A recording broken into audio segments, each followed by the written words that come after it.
5 years ago, there was a meeting at Apple. Well, I'm sure there were probably multiple meetings at Apple, but this one in particular was about the Mac. And in terms of consequences, this one was pretty huge because it essentially was the only time that Apple ever admitted, hey, we did something wrong and we're gonna fix it. So in today's video, I'm gonna tell you why April 4th, 2017 was a major turning point in the history of Apple and indeed technology in general. So without any further ado, make sure to get subscribed, leave a like down below, and let's talk about it.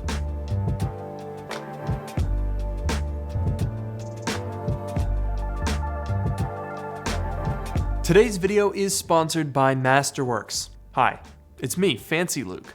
And now you too can be fancy by diversifying your portfolio by investing in blue chip artwork with Masterworks. In the past, contemporary art investment was limited to the ultra-rich who could drop millions of dollars at a time. But now, with Masterworks, us normal fancy people can be a part of this too. With $1.7 trillion of wealth held in artwork and $900 billion in growth projected by 2026, contemporary art prices outpaced the S&P 500 total return by 164% from 1995 to 2021. And in uncertain times like now, with some top equity firms even projecting negative growth in traditional assets, now is the perfect time to start using Masterworks. So far, Masterworks has sold 3 offerings and returned over 30% to their fancy investors. So if you want to join them, check out the link in the description below.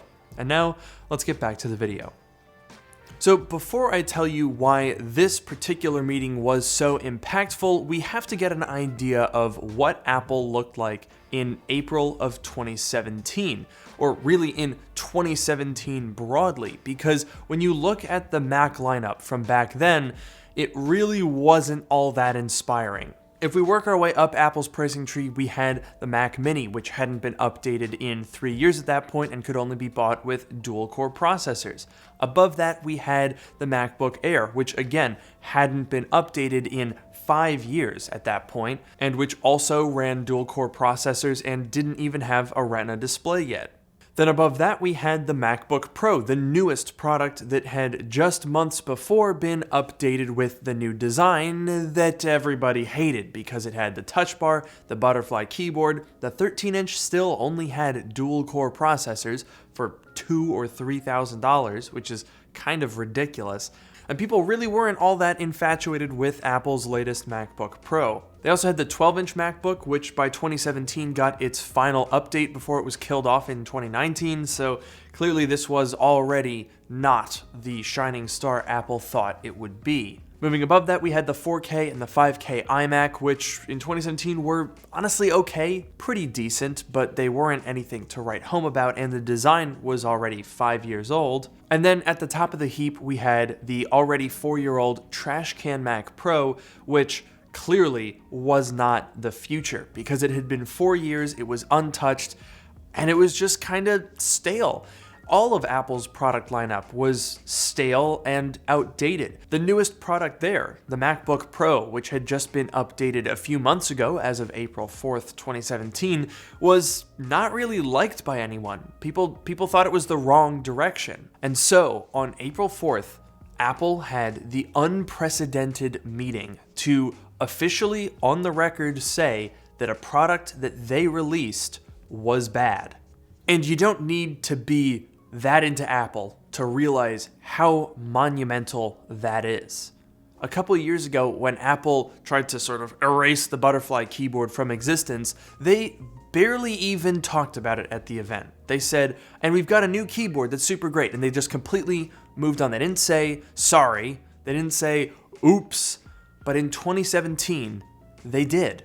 This quote from Phil Schiller sums up pretty aptly the situation in 2017. The current Mac Pro, as we've said a few times, was constrained thermally and it restricted our ability to upgrade it. And for that, we're sorry to disappoint customers who wanted that, and we've asked the team to go ahead and re-architect the design, something great for the future that those Mac Pro customers who want more expandability, more upgradability in the future. It'll meet more of those needs. Craig Federighi also admitted that they designed themselves into a thermal corner, if you will. We designed a system with the kind of GPUs that at the time we thought we needed and that we thought we could well serve with a 2 GPU architecture. That was the thermal limit we needed, or the thermal capacity we needed, but workloads didn't materialize to fit that as broadly as we hoped. That was one of the big criticisms with the Trashcan Mac Pro. Every single version of it shipped with dual GPUs, and it seemed in 2013 like that's where the market was headed. But by 2017, it was clear that it wasn't, and Apple had designed a machine for a thing that wasn't really necessary. And that sort of seemed the case with all of their products.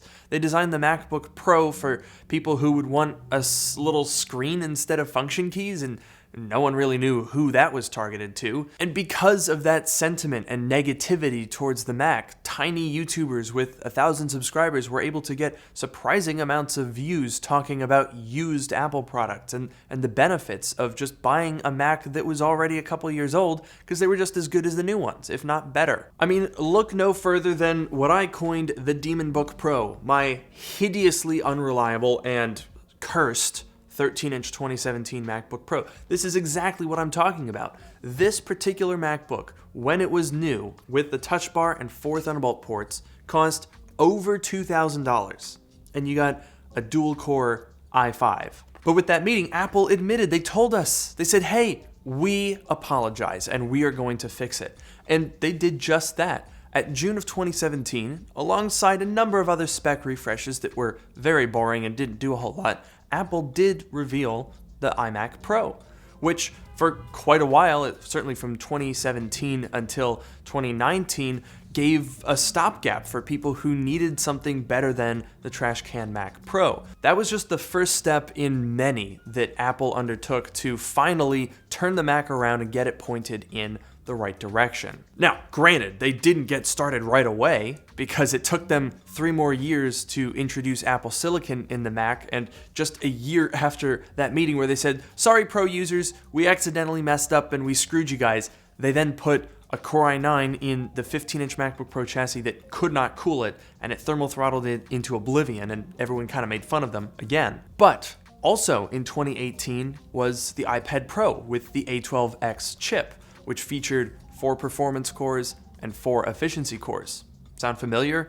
That was basically the underpinnings of the M1. It's the same layout that Apple uses right now. So to me, that indicates that from that meeting in 2017 onwards, Apple was dedicating their team to working on what we now know as Apple Silicon. Now, will Apple ever confirm that that's the case? Probably not. But if you look at Apple's product lineup from April 4th, 2017, you'll notice that only one was ever redesigned before Apple Silicon came along. And that was the MacBook Air, which was updated with the MacBook Pro design language in 2018. But apart from that, the MacBook Pro, the iMac, the Mac Mini, none of it changed at all. And then all of a sudden, Apple Silicon comes along, and guess what? The iMac gets redesigned for the first time in 9 years. The MacBook Pro gets redesigned for the first time in 6 years. We get a new category entirely, the Mac Studio. And now we're hearing that a new MacBook Air with a radically thin design is on the way. Apple held back. They were focusing so hard on getting Apple Silicon ready that I think it's pretty clear why we didn't see any other redesigns. Why change the design of your product for Intel when in a year and a half you're going to Apple Silicon anyway? So in many ways, that meeting on April 4th, 2017 was one of the most significant turning points in the Mac's history. I would put that on par with when Steve Jobs said that PowerPC wasn't hitting their targets and they were ready to move on to something else. But I actually think that Apple Silicon is more impactful than back in the mid-2000s when Apple moved to Intel. Because when that happened, it made sense and they were moving along with the industry. But now Apple is actually moving the industry, because Apple Silicon is doing things that traditional x86 counterparts have not been able to do. Pretty much all Apple Silicon chips out there offer performance that punches way above their weight class in terms of heat output and power consumption, and that is only the beginning. We're only in the first generation of Apple Silicon. So it's definitely going to be interesting to see what they come up with next. But what I'm going to come up with next is a transition into wrapping up this video. I'm curious to know what you guys think. Do you think that that meeting was as significant as I do? Do you remember when the coverage was coming out back in 2017? Let me know in the comments below. And as usual, don't forget to like, comment, and subscribe, and I'll see you in the next one.